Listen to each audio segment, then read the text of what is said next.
जी भाई साहब, ये फतेहपुर के धाता का क्या मामला है? चूँकि आप वहाँ तक पहुँच पाए और जी, बाकी जगहों पर नाकेबंदी कर रखी है, पुलिस ने मिलने नहीं दे रही।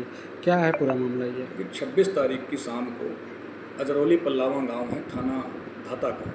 इस गांव में केसपाल पटेल जी अपने घर के बाहर जो बरामदा होता है उसमें सो रहे थे। पास में उनका बेटा था विजय सिंह उर्फ योगेंद्र सिंह।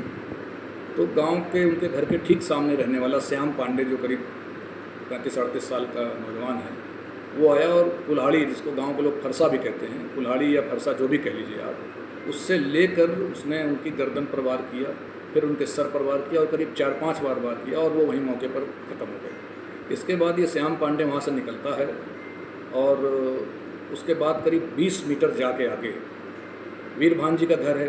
वीरभान वहाँ नहा कर अपने सामने वाले घर से आ रहे थे। वीरभान को ललकारा इसने, वीरभान के इसने सर पर कुल्हाड़ी मार दी और जैसे ही कुल्हाड़ी मार कर गिरे तो इसने सोचा कि मर गए। तो मरने के बाद ये आगे फिर बढ़ा, वही कुल्हाड़ी अपनी और फरसा अपना लहराते हुए और गाली गलौज करते हुए आगे बढ़ा और आगे बढ़ा। फिर 20 से 25 मीटर के दौर पे वहाँ पर राम लखन पटेल जी का घर है। ये पुराने सिपाही हैं, रिटायर्ड सिपाही हैं, ये भी करीब 70 साल के आसपास के होंगे। इनको ललकारा और ये वहाँ पर बैठे थे तो इनके ऊपर भी इसने फरसे से वार कर दिया।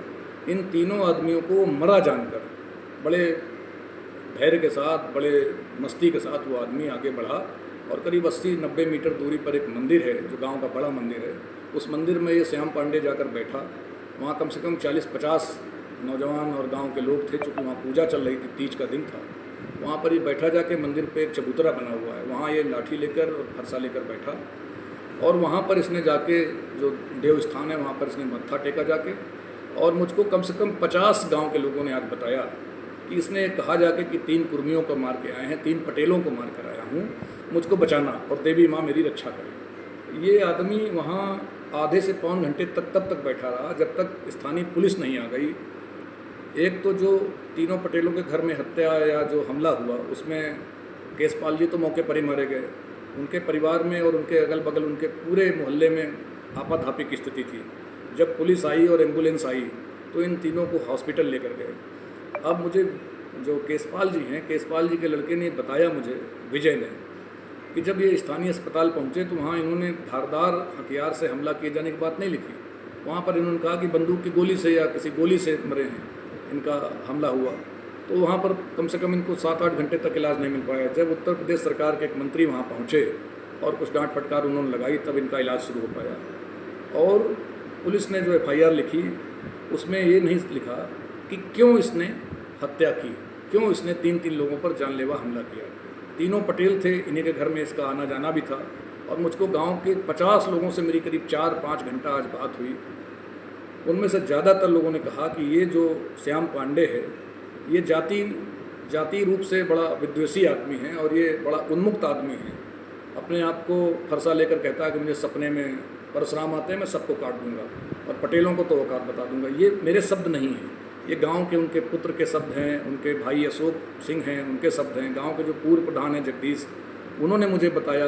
गांव के जो और आधा दर्जन लोग हैं जिनके मैंने वीडियो भी बनाए हैं ताकि पुलिस के सामने ये साक्ष्य भी रहे और कानून के सामने भी ये साक्ष्य रहे कि ये जातीय उन्मुक्तता का ये जो मामला सामने आ रहा है। तो इसमें मेरी मांग ये थी और उनके परिवार के लोगों की मांग ये थी कि इसमें मजिस्ट्रेटी जांच हो जाती तो ये दूध का दूध पानी का पानी हो जाए कि उत्तर प्रदेश में जाति तनाव न हो।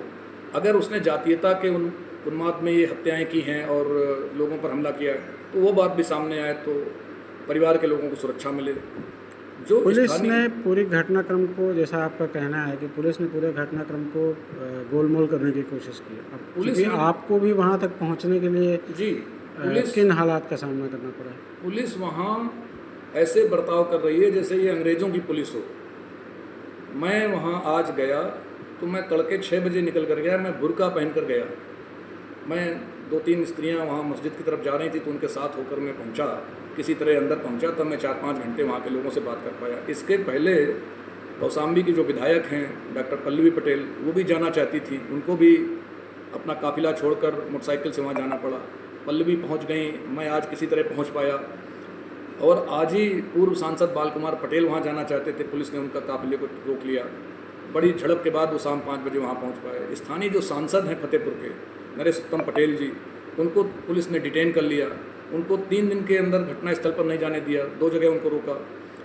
और संगठन उत्तर प्रदेश के जो कुर्मी संगठन है उनमें तमाम सारे प्रतिनिधि जा रहे थे। तो मेरा ये समझ में नहीं आ रहा कि उत्तर प्रदेश के मुख्यमंत्री जब कानून व्यवस्था का पालन करा रहे हैं, सारी चीज़ें हैं, तो ये पुलिस और यहाँ का प्रशासन और जिलाधिकारी ये क्यों पीड़ित के घर तक नहीं जाने दे रहे लोगों को? पीड़ित के पास जाएंगे, संवेदना होगी, पुलिस के प्रति भरोसा होना चाहिए।